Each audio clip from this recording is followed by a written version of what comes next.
এটা সবচেয়ে ছোট হয়েছে ইন্ডিয়ার মধ্যে সবচেয়ে ছোট বিটের মুরগ হয়েছে এটা। এটা হচ্ছে জাপানি ব্যান্টম।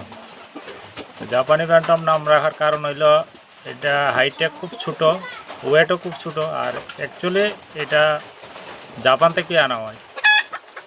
যারা যারা কালেকশন করে আনে না ইন্ডিয়াতে বিক্রি করে, এটা জাপান থেকে আনা হয়। এটা জাপানের একটা বিট। আমি কালকে গুগলে সার্চ করে দেখছি, এটা একটা জাপানের একটা বিট। তার লেগে এটার নামও রাখছে জাপানিজ ব্যান্টম। কারণ হচ্ছে মুরগটা দেখতে খুবই ছোট, ভিডিওর মধ্যে যেরকম দেখা যাচ্ছে এরকম না, একটু ছোটো।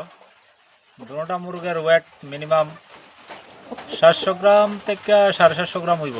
কিন্তু ডিম রানিং আছে, কদুর আগে ডিম পারছে, আমি ডিমটা নিয়ে গেছি। আর দেখার মধ্যে খুব সুন্দর, খাওয়া খাদ্য তার এত বেশি লাগে না, জাস্ট খালি দেখানো সুন্দর। ডিমও পারে, এত কমও না এত বেশিও না, ডিম পারেও ভালোই, মোটামুটি ভালোই ডিম পারে।